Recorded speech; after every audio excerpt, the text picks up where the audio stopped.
Hello, good afternoon. দেখো আমি আর মাম্মাম রেডি হয়েছি, মাম্মামের পাপাও রেডি হয়েছে। তো আমরা এখন যাবো, আমাদের একটা ইনভিটেশন রয়েছে বার্থডে, সেটা হচ্ছে রাতে। কিন্তু যেহেতু আমরা বিকেলবেলা বেরোচ্ছি, তাই এভাবেই যাচ্ছি, ওখানে গিয়ে রেডি হবো, তাই তো। তার আগে গিফট নিতে হবে, মাকে নিয়ে গিফট কিনতে বেরোতে হবে। তারপর আর আজকে কিন্তু এত মানে ওয়েদারটা ঠান্ডা হয়ে গেছে, ওকেও ফুল স্লিভ পরিয়েছি, আমিও পরেছি, বলো ঠান্ডা লাগছে কেমন। চলো মাম্মা, আর যেহেতু গাড়িতে যাবো ঠান্ডা, দাদার হ্যাপি বার্থডে। আমি যাব, মজা হচ্ছে, চলো।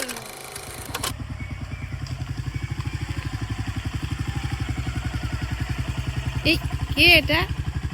এই বেবি, হ্যাঁ আমার জন্য কি এনেছো? গিফট এনেছো? তা বার্থডেটা কার, তোমার না দাদার? তোমার বার্থডে? তাহলে বার্থডে গিফট কিনতে গিয়ে যে তুমি যে গিফট নিয়ে চলে এসছো। বাড়ি থেকে বেরোনোর পরেই এতটা বৃষ্টি শুরু হলো, আমরা রাস্তায় অনেকক্ষণ আটকে ছিলাম। এখানে এসে দেখলাম বার্থডে বয়ের কেকটাও কাটা হয়ে গেছে, তাই আর আমি চেঞ্জ করিনি, এভাবেই চলে এসেছি। Happy birthday. কত বছর হলো এবার? 9 বছর হলো। অনেক বড় হও। তুমি তো বললেই না দাদাকে হ্যাপি বার্থডে।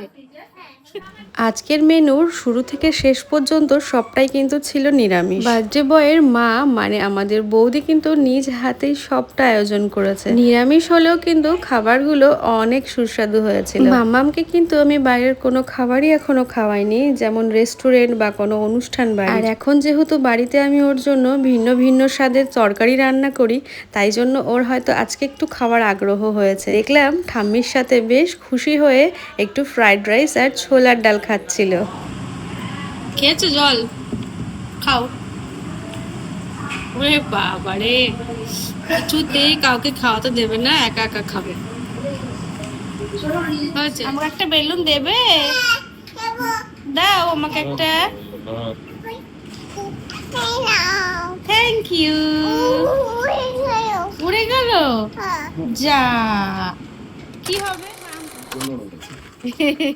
এই যে ছোট্ট বেবি থাকলে এটাই হয়, বার্থডেতে গিয়েছে বেলুন নিয়ে এসছে।